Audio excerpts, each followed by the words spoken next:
or a group of securities or products that's really made with a purpose in mind. Thank you very much. Like we all know, we're very familiar with the regular investment products, i.e. the fixed deposits, regular products.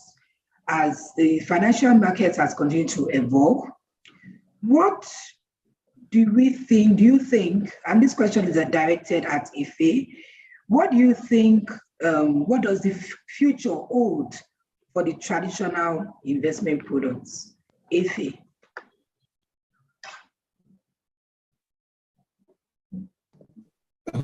Okay, very interesting question about the future of the traditional investment products. So I would like to probably continue from where Laura stopped around products, and as she has explained, products can be classified as anything that helps the investor achieve the investment objective. And you have then spoken about the initial products that we used to know in the industry or that we started with. The Nigerian market is not so deep to then extend into a large variety of products. However, they have alternative products. The future for any product, so before I drill it to national product, the future of any product would always be anchored around two key things. One, understandability. How well are those products understood? And then two, suitability. How well do they suit the particular investment need? Going into the traditional products, at first, the idea was around you just want to build an home, just want something in addition to what you have. But that is changing very fast.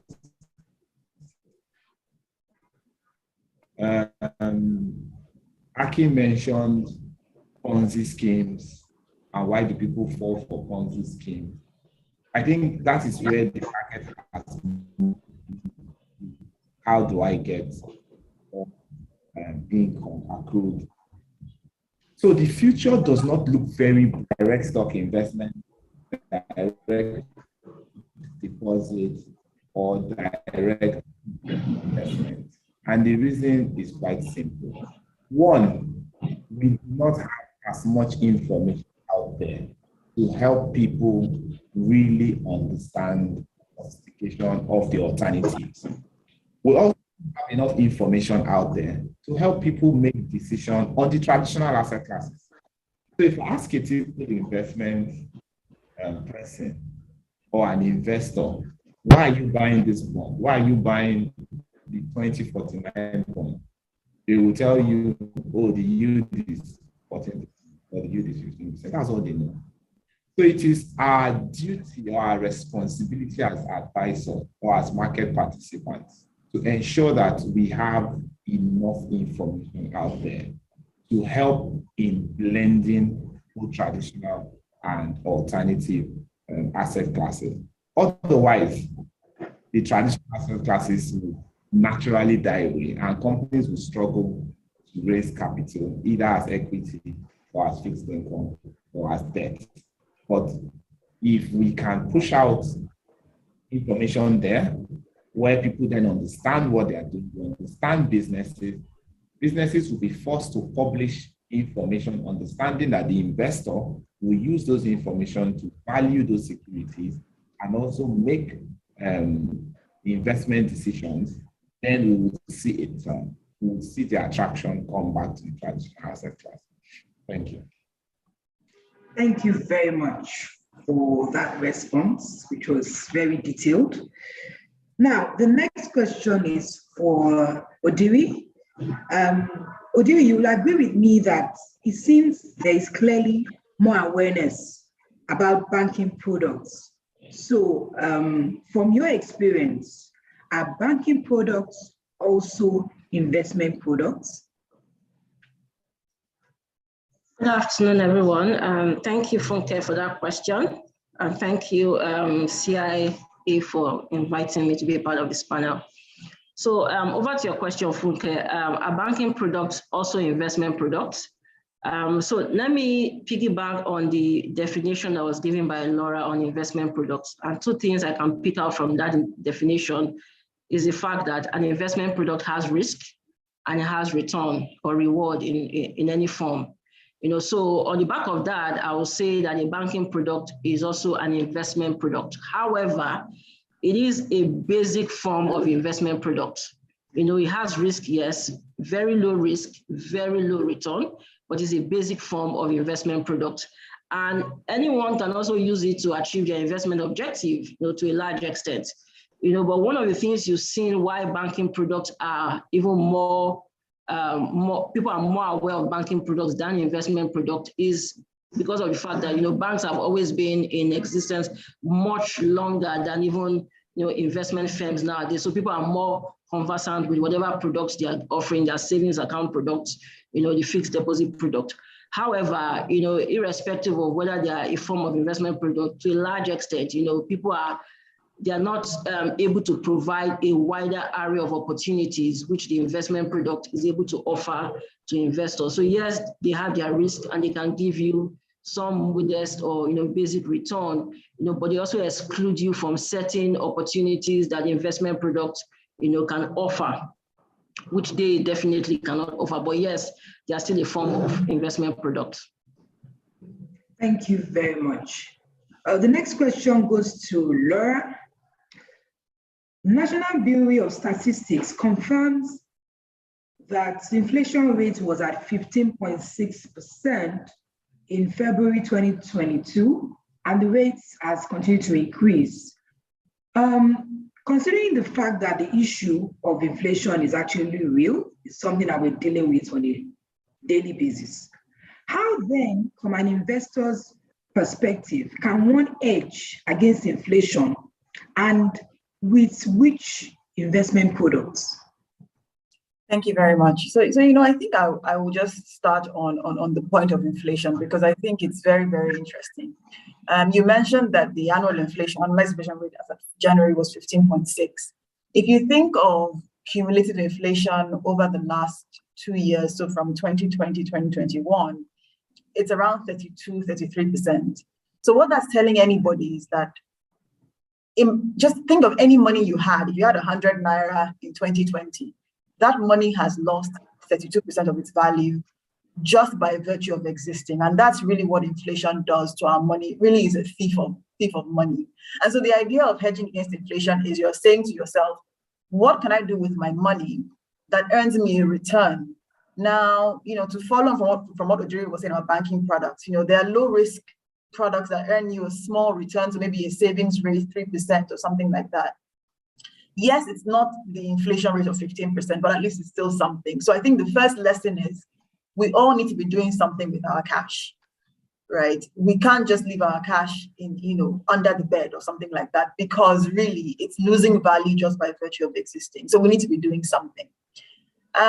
Now, when it comes to hedging against inflation, what you're ideally looking for is an investment that either earns you a return that is higher than inflation, or at the very least, its value moves in line with inflation. So it's positively correlated with inflation. So for example, in the global space, you might be thinking of things like bonds that are linked to inflation, where the return of the bond or the bond's yield increases as inflation goes up, for example. You might be thinking of things like commodity prices, maybe even gold, where again, by virtue of their underlying characteristics, so like gold, for example, because it's a fixed stock of assets, its perceived value increases with inflation. Another idea, and when you think of in the Nigerian context, to bring it home, a few things come to mind as inflation hedges. I think one, when we think of hedging against inflation as investors, it's important to first of all understand your own risk tolerance and understand what it is that you can accept in terms of volatility of your investments as you're trying to chase inflation, especially because our inflation rate is quite high. So to earn a return of 15, 16%, a few years ago when we had very, very high risk-free rates, our treasury rates were 18%, 19%, you could earn a very good return by almost doing nothing. But today, we don't have that anymore. In today's context, and I think really in most parts of the world, if you want to earn a high return, you have to be willing to take some risk, which is why I talked about balancing that risk with your own personal risk tolerance. Now, if you're willing to take that risk, if you're willing to commit yourself to longer term investments, what we find is that long-term investments like equities are an excellent way to hedge against risk. The reason for that is these are investments that are stocks of ownership, right? So part ownership in a company, in a business venture. If a business venture is doing well, for example, if you have an underlying business that's doing well, despite inflation, you still expect that you can turn a good profit, and you can find these companies, their share prices going up despite the fact that inflation is going on. And so for inflation hedging, we talk to investors about long-term investing in risky assets.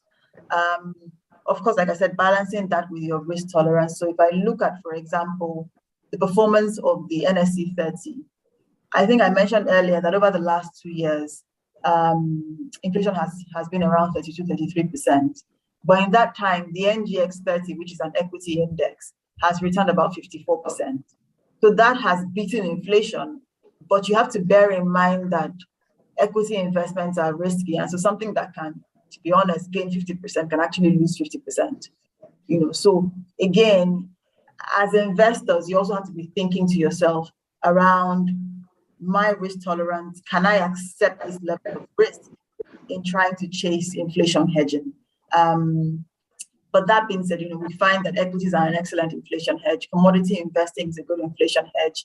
I mentioned earlier, you sometimes find inflation-linked bonds, in the global economies, like in the US, for example. Those are also good inflation hedges. As these sorts of investment products can really help you earn a return that beats inflation and really protects the real value of your money. Thank you so much.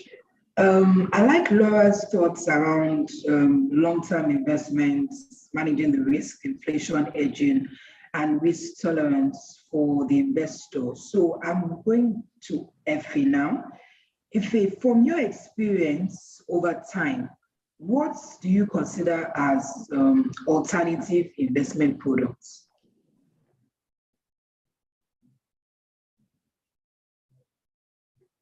Efe. Okay, I think yes. Can you hear me? Yes, we can. Please go ahead. Hello? Very well. We can hear you very well. Hello? Hello, we can hear you. So I was going to say, okay. I was going to, yeah. So I was going to say, to be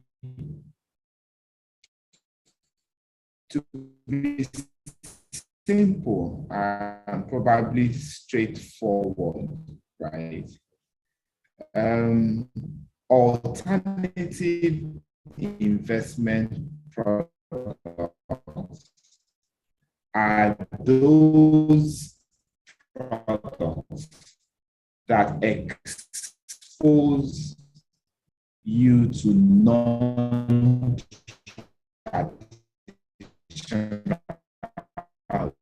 risk.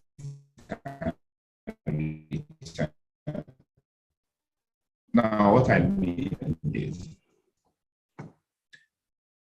we can. If you want to take off your video, we can barely hear you. Seems your network bandwidth is low.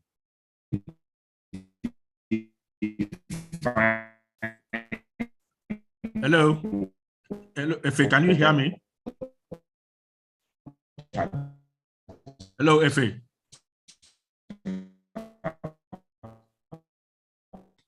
Okay, I'll go to the next question and we'll come back to Efe because of time. Yeah, so, I think his network. We'll try and reach him so that he'll probably put off his camera. Okay, so we'll come back to Efe. So, Odiri, before you can invest in any products, there is always something to consider, which is usually the risk of the product. Therefore, what are the specific risks associated with investment products? Odiri. All right, thank you, Funke, for that question. So you're right. Whenever you hear the word investment, there's always risk attached to it. Most people are not, before they even ask you what is the return, they first of all ask you, hope, my principal is protected or I don't have to lose my money. So yes, every investment comes with its own risk. So in terms of specific risk that are associated with the investment product, I will look at probably about 5 different types of risk. The first I would say is market risk. So depending on the product that you're investing in, we know that volatility in the market, will definitely affect the principal, either erode your principal or to a large extent maybe reduce the principal compared to what you had initially. And this is usually tinted towards products like equities or products that have equities in them. Investment in the stock market, they are always subjected to market risk. So there are volatilities in the equities market, that to a large extent erode your principal. Then I will also look at interest rate risk, and interest rate risk affects investment products that are tied to fixed income. So changes in the interest rate environment can either affect the portfolio, the fixed income portfolio positively or negatively. So that's also an investment risk that can affect an investment product. Investment in government bonds, corporate bonds, or other fixed income products are affected by interest rate risk. And then I will also say liquidity risk. So depending on the investment product that you are looking at, if it's a product that, if you was talking about alternative investment, so products like real estate, product like private equity or venture capital, those products are illiquid to a large extent, and so they are also subjected to liquidity risk. So if an investor is investing in such kind of product and expecting that, okay, within a short time, I can get my money back, that might be a tall order because they are always exposed to liquidity risk. And then we can always have credit risk. So for credit risk, we are looking at the counterparty of the whoever is issuing that product. So if you build an investment product on the back of a bond issued by a government, to a large extent, that there's this saying that the risk for government is much lower. So if you build an investment product that the counterpart, the asset is issued by a corporate entity, we know that the risk tends to be higher. So credit risk is also a risk that affects investment product depending on who the issuer of that product is. And then lastly, I would say concentration risk to a large extent. So investment products that are heavily weighted towards a particular asset class, definitely there's a concentration risk, because if anything affects that particular asset class, that investment product will be greatly affected, by the impact of that exposure. So concentration risk is also a risk, that can affect investment products. So thank you. Thank you so much, Odiri. We'll go back to Efe on alternative investment products. Efe, are you ready now? Yes, I am. Sorry, the network threw me out. So I was going to say, the way I perceive alternative investment products is the reverse. To first understand what traditional investment products are, and then anything that is not traditional can then be classified as alternative, as the word means alternative. And we know that traditional investment products are, as I said earlier, equity, which we popularly refer to as stocks, bonds, and then near market instruments, which for simplicity we can refer to as cash or near cash items. So anything other than that, moving into commodities, moving into probably, I know something very interesting that has made waves over the last 3 years is timber, investment in timber. And sitting here in the local space, you might be wondering, how is that an investment? But again, when you drill down and you find that it's a profession, and as a profession, it leads to income and it also has its own risk. So things other than cash, stocks, and bonds, I would say, are alternative investment products. Thanks. Thank you so much. I like that twist when you talked about investment in timber. That takes us to Laura on the fact that there are various investment products. There are over about 50. And typically for the investors, sometimes they ask themselves, what are the major ones and why should they invest in them? So Laura, I would like you to tell us the available investment products in Nigeria. Thanks. Locally, I think we have a lot of products now. Obviously, their availability or your ability to invest in them may differ based on the rules, but I think there's quite a bit that's available locally. So, I'll start from the point Udiri made earlier when she was talking about banking products. So I think banking products are probably the most basic and perhaps I would just say most well-known investment products in Nigeria, because most people have a bank account and most of us perhaps open a savings account and at the most basic sense earn a savings rate, and that really is a basic investment product. And so on the low risk side of things, if I was thinking about categorizing products by risk, on the low risk end, our banking products are there. Treasury bills are also very common in Nigeria, especially because we've gone through a time where treasury bill rates were very, very high. And so most people are familiar with treasury bills.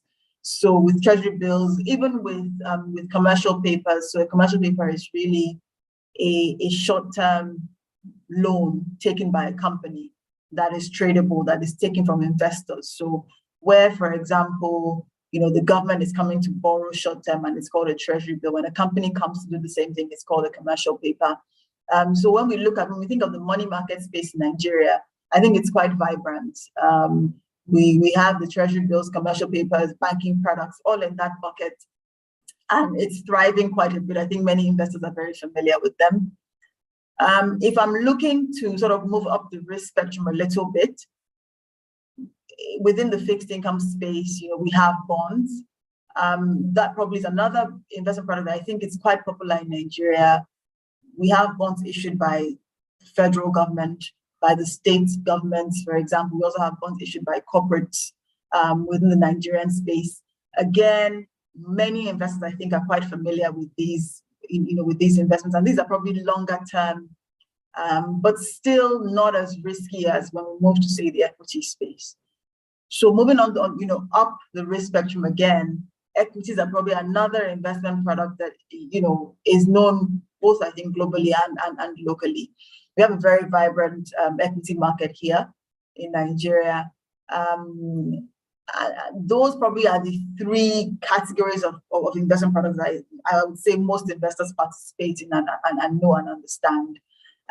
If they spoke about alternative investments, and I think many people may not even realize that they are participating in alternative investing when they are.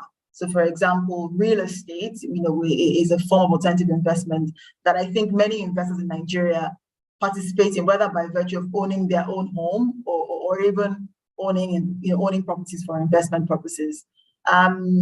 Investing in perhaps maybe a farm, commodity investing, again, it's a form of alternative investing that I think many investors in Nigeria also participate in and also are familiar with. I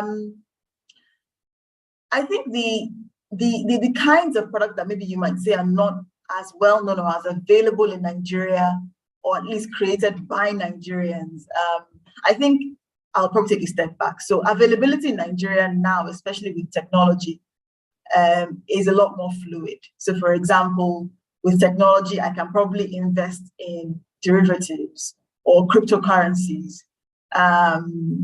But they, you could also argue that they are not available, i.e. created in Nigeria.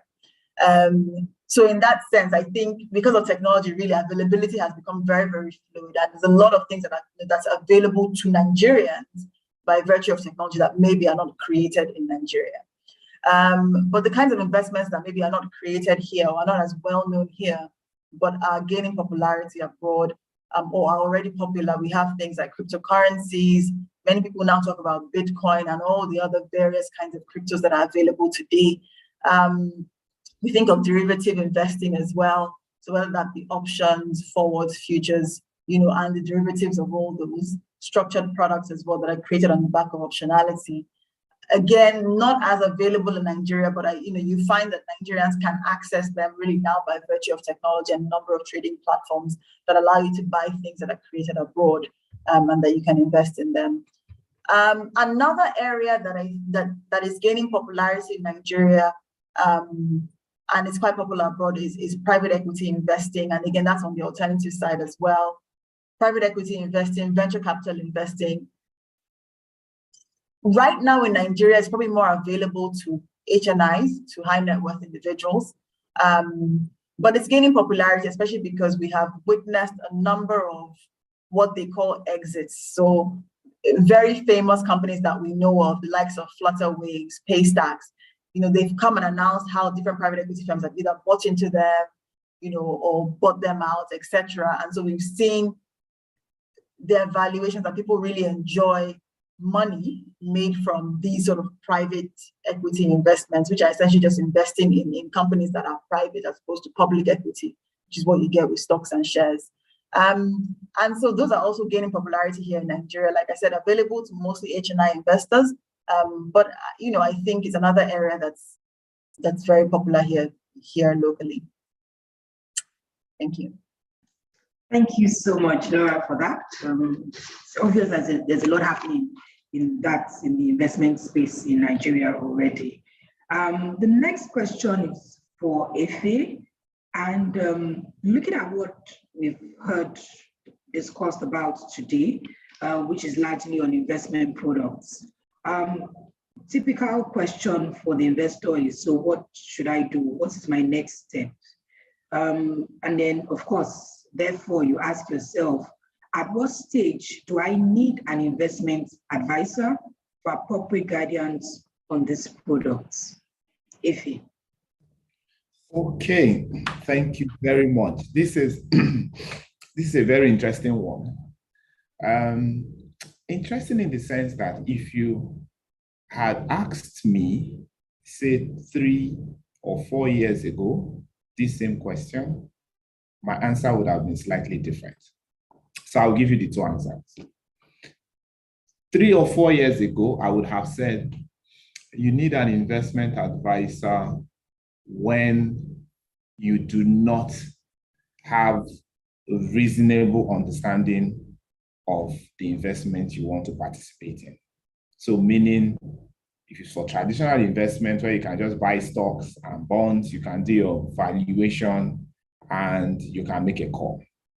When you move into the alternative space, there are few ones that you could participate in that you understand. Laura mentioned real estate. You can easily buy land and hold the land and expect that it appreciates over time, right? So that would have been how I would answer as an investment manager 4 years ago. Moving into risk has changed the view slightly. With risk management, you then understand a second angle, which is you might not be seeing everything. So you might be the expert in investment, in valuation, in picking securities, and all sorts, but you might just be missing something out. So the straight answer before I then begin to explain is that you need an investment advisor from the very beginning, from day one, for 2 reasons. First reason is you want someone to put you in check, right? So if you know you need someone to put you in check, so you need someone to provide a perspective that checks you. Second reason is you need someone that has an idea of the investment you are going into. So I'll throw a random question out there.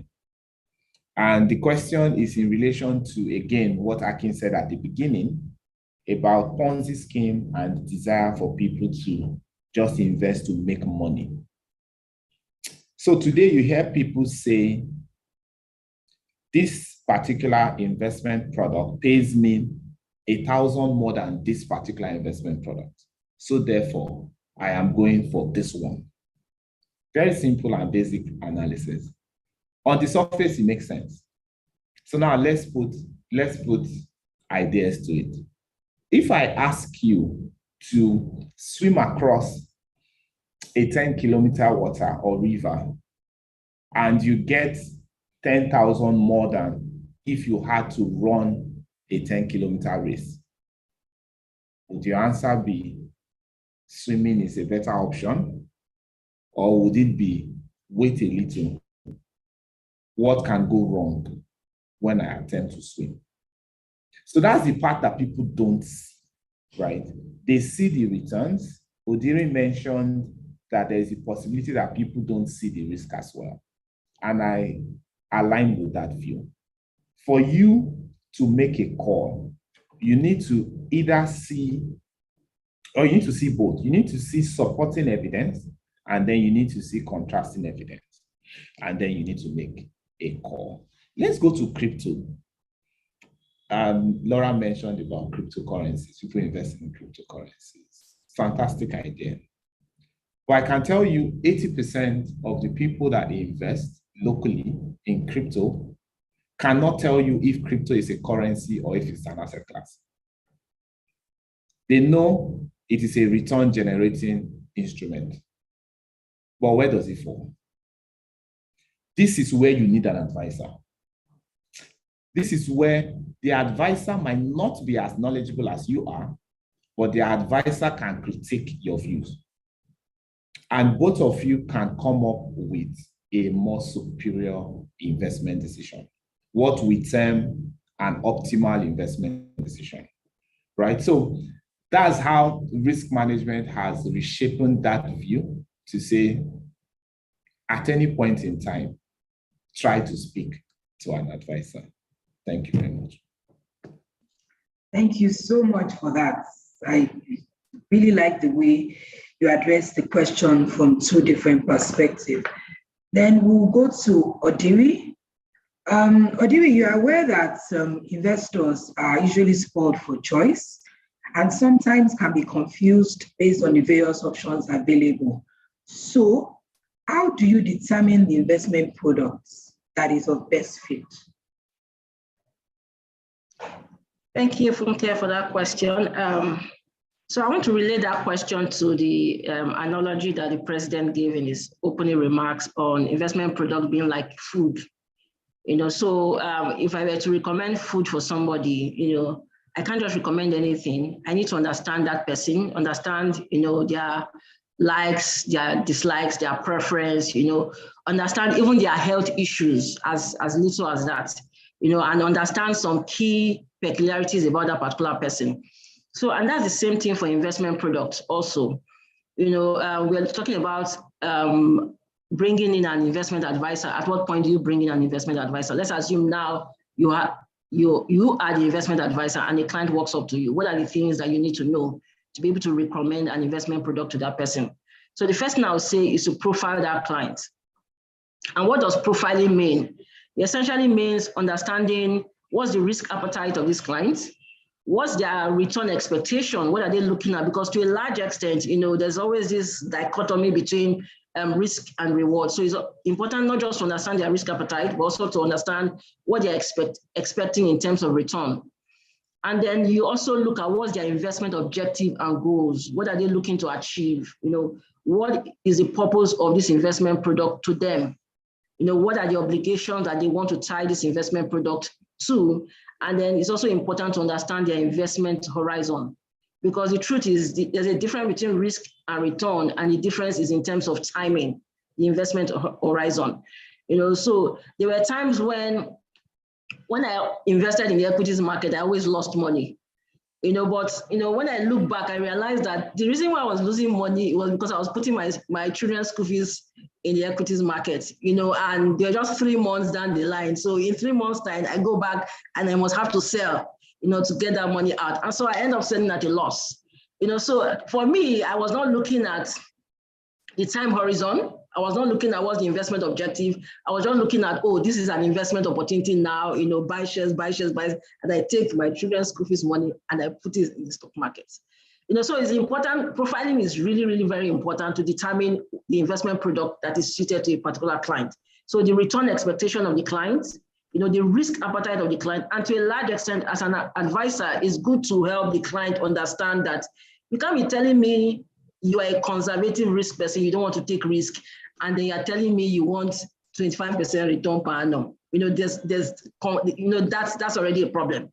So once you understand the risk appetite of the client and the return expectation, you can marry it together and advise the client that, see, these two don't go hand in hand. If you want this return, then you must be willing to take much higher risk.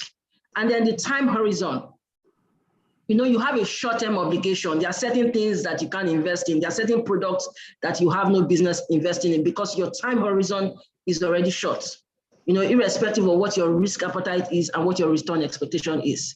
And then to a large extent, what is the objective? As investment advisor, it's good to work towards, ensuring that at the end of the day, whatever product you are recommending can help the client achieve a certain objective. It could be, I'm saving money for school fees. I'm saving money to buy a car or a house or to go to school in a certain period of time.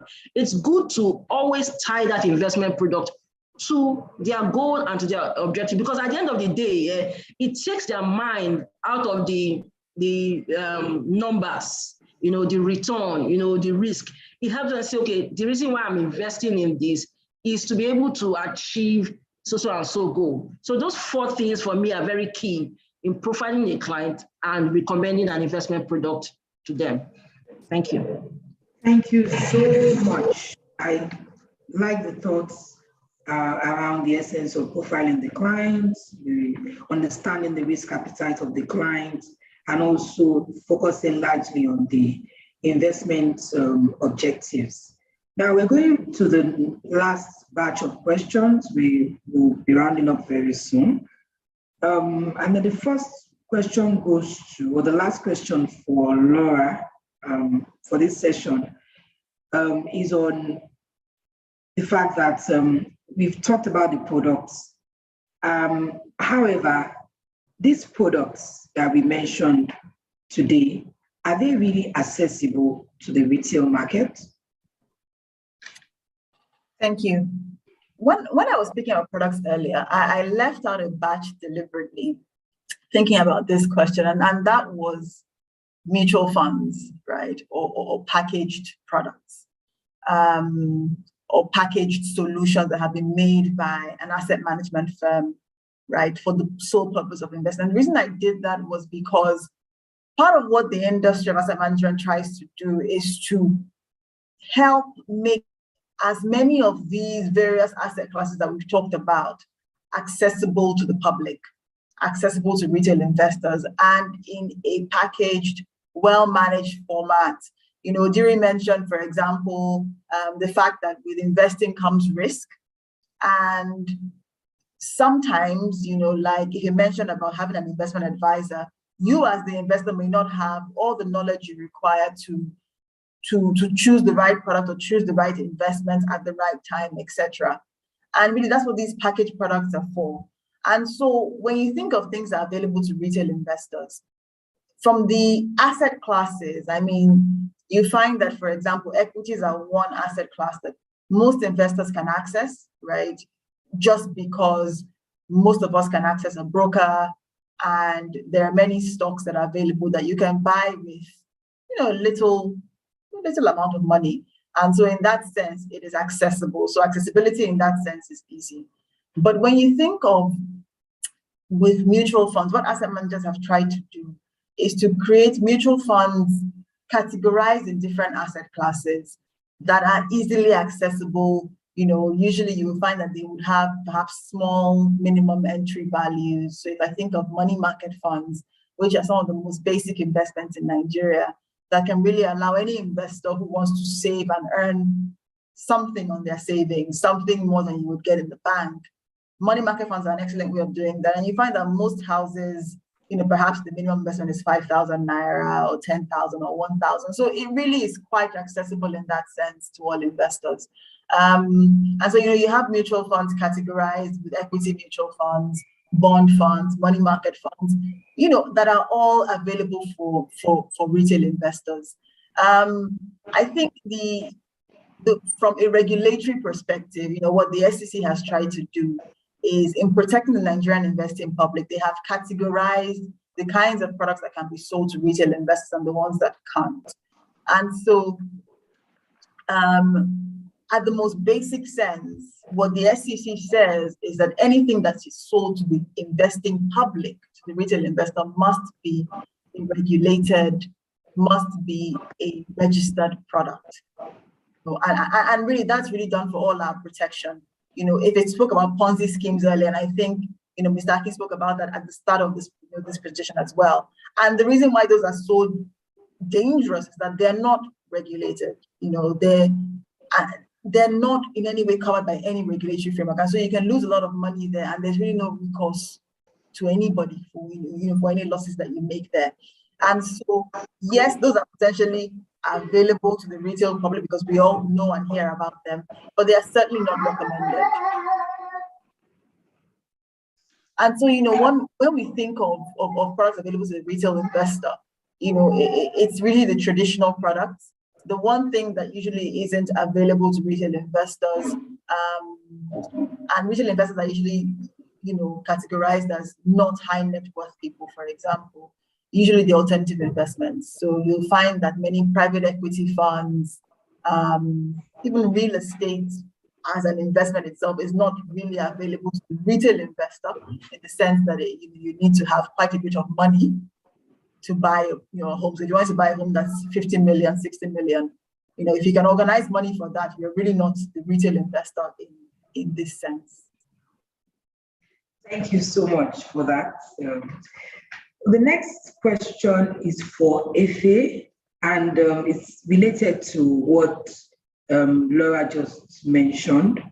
The question is around, for a layman, for example, with just 1,000 naira, can he invest in any of these investment products, or must the individual become a millionaire before he can invest? So the question, simply put, is there always a minimum investment amount? Efe. Okay, thank you very much. And I knew the way Laura was positioning who a retail investor is, she was going to put me in trouble. So I'm going to drag this 1,000 position because she had already bucketed people into the retail and those into. And so I agree with her that there are products available for retail space. And in those days, 1K, you wouldn't have been able to invest. But today, with 1,000 naira, you would invest and invest well. So it's strange how there are products now that help you diversify 1,000 naira. And we're evolving, right? And there are investment houses that ask you to open an account for free. So 1K has been pushed aside. In those days, you used to fight with bring 50,000 or no account. Then the brokers came into the market with just open an account to buy stocks for you and you pay later. Now, investment houses have also moved and caught up with the bug. That don't worry, just come open the account. Anytime you have any change, put it in. I'm aware that you can, even with your USSD code, invest as low as $100. So I don't want investors to have that notion that you need to have a particular amount before you start your investment journey or before you continue on your investment journey. With anything you have, there are investment products that can cater to your needs. Thank you very much. Okay. Thank you so much. So the next question goes to Odiri. It's also related to this. So now that we know that you can invest as low as 0 naira, or better still, maybe 1,000 naira, after investing, what next? What do I need to monitor after investing in any of the investment products? Odiri. All right, so after all is said and done, what can you do? So we've looked at the fact that you have funds to invest, or you don't have funds to invest, or you just want to embark on your investment journey, you get an investment advisor, you understand the various investment products, you profile, and then you decide, oh, I want to invest in this particular product. And then you go ahead and invest in that product. So after all is said and done, what next? I think what is most important now is monitoring. I said earlier about tying the investment product, to a particular goal or investment objective. So when you are monitoring, that's essentially what you're doing to say, this investment product that I've invested in, is it helping me to meet that investment objective? Am I on track to be able to achieve the goal that I set for myself or the objective that I set for myself? So monitoring is more like an after-sales service, to review and ensure that you're basically on track.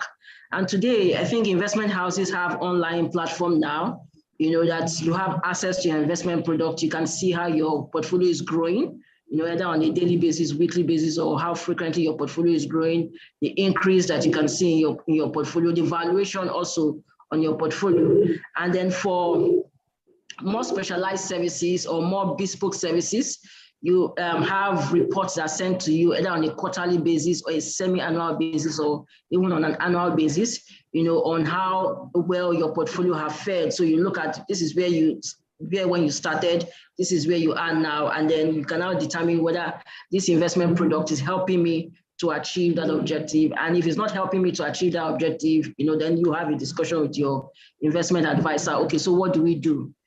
This is the objective, and the objective is really important to me, and I need the products that will help me to achieve this objective. And then you and your investment advisor can sit down and look at the area of investment product to see, okay, why this is not helping, and then what can be done. Either you exit that and then go into the other one, or you maybe wait a little more, to see whether that investment product can help you to achieve that investment objective. So monitoring is really very key. It's not enough to just invest, and then go to sleep. It's also important to monitor and ensure that the objective is being achieved at the end of the day. Thank you so very much. And I'd like to, at this point, we've gotten to the end of one session, thank every of the panelists, from Odiri to Laura to Efe. You guys did an excellent job today by responding to each of the questions. And I kind of also liked your thoughts around understanding, the steps that we require to understand the products and towards investments generally. Thank you so much. At this point, we have about 2 questions. I'll be directing one of the questions to Odiri, and then the second question to Efe. The first question is for Efe. It's on under what asset class is cryptocurrency classified, and when do we expect regulations for them to be enacted? Also, will there be a mutual funds with allocations to cryptocurrency? I'd like Efe to respond to that. Okay, thank you very much. Very interesting question. And I'm happy I have a panelist that can support. I can see 3 of them. I can see the president, I can see Laura and Odiri to support as well. I don't face the bullet alone. But cryptocurrency, short form crypto, is clearly an alternative investment asset class, as we want to term it. That's obviously not traditional because of the way I try to streamline traditional and alternative. Traditional, we know only 3, right? So crypto is an asset, sort of an class, but not the sort of asset class that we know and that we understand and that we can. And the challenge with crypto is on its valuation, right? For every asset or for every asset class, you must have an underlying valuation. For crypto, it's clearly demand and supply, right? So, or it's a clear function of demand and supply. And as such, if I move to the next question around at what point do you expect regulation? I will give you my personal view, right? And based on studies I've done on, I started with distributed ledger. I started with reading distributed ledger and before you enter into crypto, because you understand the basis for crypto in the first instance, right? I do not think personally that they should be regulated. I do not think so, right? And I feel it should be left the way it is, but regulators should have clear understanding of the particular asset class. And there should be a workaround between the regulator and the packagers, if I may use Laura's word, because Laura kept on saying those are packaged products. So those that package, the regulators and the global economy should have a sit down and have a modus operandi.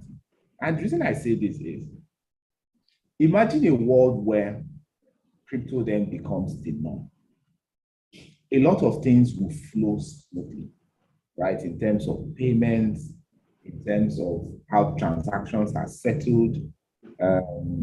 And we can see the use cases for distributed ledger all around, where you can just click a button, this person gets notified, this person gets the payment, goods are delivered to this one. We can do that, right? And you can have a global system that recognizes this payment. That's why I asked the question, is crypto going to be a currency or is it going to sit as a asset? That the regulators, the global economy needs to agree on. What do we term this particular asset class? Now, would there be a mutual fund that would allocate to crypto? There would eventually, right? There would, and they have to be, except we are not fund managers. If we are fund managers and you have investors that have the objective and the appetite to stomach the risk that comes with crypto, then you must provide that service, right? So there would be. But at what point, I am not sure, especially in Nigeria. And I say that because if the regulator should come up with some regulation that prohibits you from buying, and you go ahead to create a product that buys that instrument, then you're in trouble, right? So we need to understand not the body language now, but the perspective of the regulator. Are they going to look towards that angle? If they are going to look towards that angle, I can assure you that with the asset managers we have in this country, it will not take up to 2 or 3 months for structuring to begin to happen and for products to be available in this space. I don't know if I've answered completely, but that is my view. Thanks. Very, very interesting view, that is. We'll also like to hear from our president on this same issue, Mr. Akin Adeniyi, please.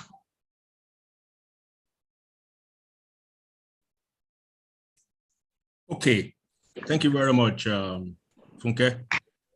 Well, I believe Efe has addressed it quite very well. To be honest, I would say nothing to add. It's just that by understanding the nature of crypto itself, we categorize it under what we call decentralized finance. The simple interpretation of that terminology is that there are investments that the investors do not want to be controlled. We also have to probably digress a bit and understand what I would call the new world order. Governance, free market, and so on and so forth. What are the trends shaping the investment world today? So you find exactly these features of anything that comes under decentralized finance.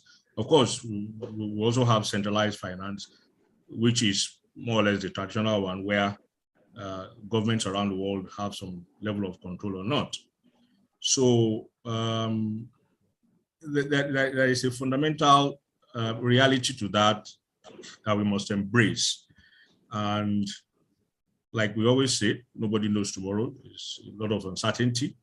But for the mere fact that these so-called instruments, I like to call it instrument, also being careful whether to say asset or currency, let's just say instrument, can really, be controlled. Because right now, they are being used for all those traditional things that we are familiar with, for settlement, for transfer of value and all whatnot. For as far as we have those, we may not be able to say 100% run away from it going forward. So it will require that all operators come to a round table, even with the regulators. Let me share with you. As of yesterday, if we are following global trends, the American president just announced that the authority should do what? Go and sit down and see how they want to regulate this crypto thing. So it tells you a story.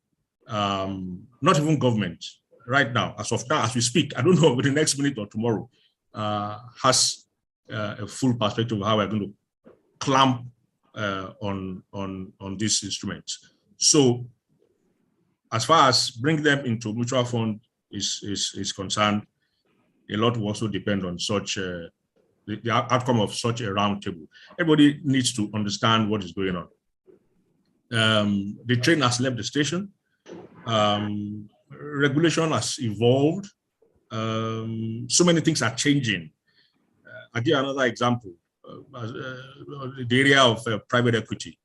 Long before now, we've always seen private equity as what? My business. So nobody should poke their nose or interfere. But right now, once you step outside of Nigeria, private equity is no longer private equity. Regulations are closing in on private equity. So you can hardly draw a line of distinction between what public equity is and what private equity is. So that's the whole essence of dealing with people who all the days of their lives in their career deal with these issues on a daily basis. And you as an investor, probably you are a medical doctor, you are a farmer, you are a teacher, you are in other professions. You hardly have time for all the jargons and what goes on in investment. It's better for you to always, sit down and have this talk with investment advisors. So I hope that my little addition also suffices for the asker of that question. Yeah, thank you so much. Thank you so much, sir. Thank you for that excellent explanation. So this takes us to the very last question for today. And our very own Odiri will do justice to that. The question is, what is the difference between an investment advisor and an asset management firm? It's pretty straightforward. Thank you, Odiri. Thank you, Funke. So an investment advisor, like the name suggests, is someone who advises you on your investment decision to take, investment products, to invest in, or where to put your money, where not to put your money, how to manage your money. And that same role can be carried out by an asset manager. So essentially, an asset manager also carries out the responsibility of an investment advisor. So, but one of the things I would say that might probably be different from an asset manager is an investment advisor, while he advises you, may not be in a position to create those investment products. Probably advises you on an area of investment products that have been created by other asset manager. But an asset manager has both the responsibility of being an investment advisor and also a fund manager or create investment products, that other people or investors can invest in. So an asset manager has both the investment advisor role and also the fund or portfolio manager role which is not same for an investment advisor whose role is just basically to invest and does not have custody or manage, an asset or a portfolio. So I hope that answers your question. Absolutely, Okay. absolutely.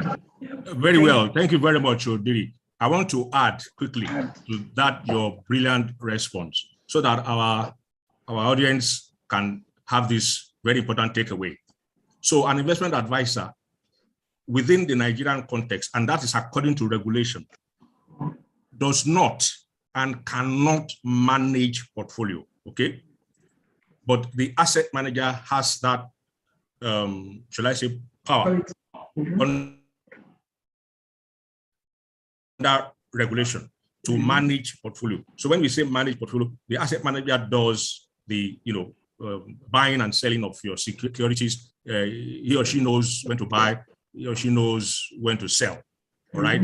But the advisor, the work of the advisor will only stop at that point that we normally refer to as the IPS, Investment Policy Statement. It's a very vital document that establishes how, it's not necessarily an agreement, it's just a guide that puts in black and white how your investment portfolio should be managed. So I wanted to quickly also add that so that our audience will know the clear difference even under regulatory requirements. Okay, thank you. Thank you so much, sir. And thank you once again to the panelists, the very brilliant set that we have today. It's been a very interesting one. At this point, I will hand over to the president of the CIIA, Mr. Aki Adeniyi. Thank you, sir. All right. Thank you very much, Funke, and a very big thank you also to every of our panelists who are also quite busy in their schedules. I must mention that it's not always easy to get such very busy people on such calls, but we quite appreciate their commitment. Generally now to the development of our market in Nigeria. So much has been said today, and as the session progressed, I also took some notes that I would quickly like to just summarize and then close with a vote of thanks. So, understanding your investment products from the perspective of us at CIIA. CIIA, of course, is Association of Corporate and Individual Investment Advisors. So we have a very basic and what we like to refer to as even fundamental role in the Nigerian capital market, and that is simply investor protection. I like the fact that our panelists all referred to that already, which is very key. Why? Because we operate from the buy side of the market. What do we mean by that? We help investors to buy those securities. We help investors to buy those securities. Now, these are our product vendors. And I can assure you, you hardly can get any better with what we have on today's call. I'm saying this from experience and with all due sense of responsibility. So from the advisor's perspective, it's about, CIIA, since we have an idea of all these products, who should we be buying our products from?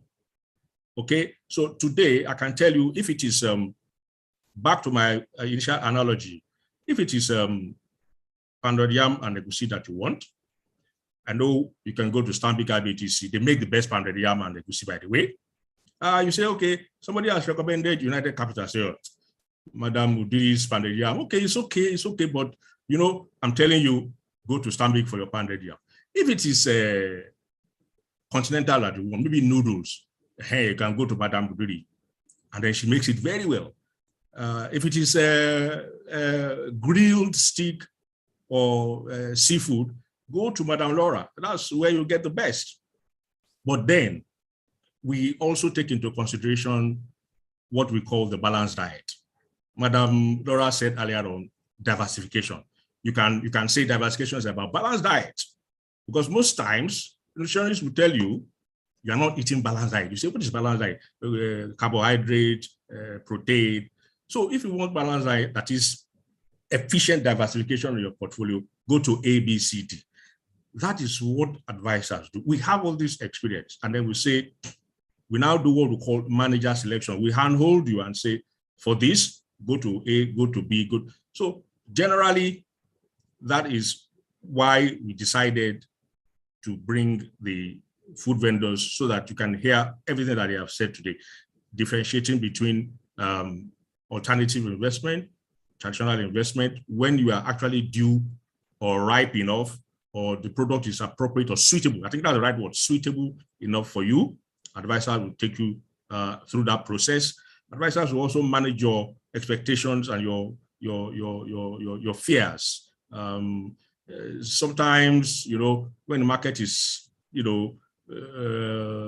volatile, most investors want to capitulate and get out. Advisor would let you know when to stay on. I keep giving people an example of what happened in 2009, 2010. A lot of people lost money because they left the market. That was a major crash. But for those who stayed on, we realized the amount of gains that they were able to make. That is also part of the work of the advisor. So we spoke about product information. That is one of the things we do at CIA. We want to put a lot of information out there, the public domain. So that means we have like a database of all these products, of all the vendors, okay? Each advisor you speak to has that experience and they can guide you. We spoke about risk profiling. That's quite very important. No investor should venture into any product without a very good understanding of himself or herself.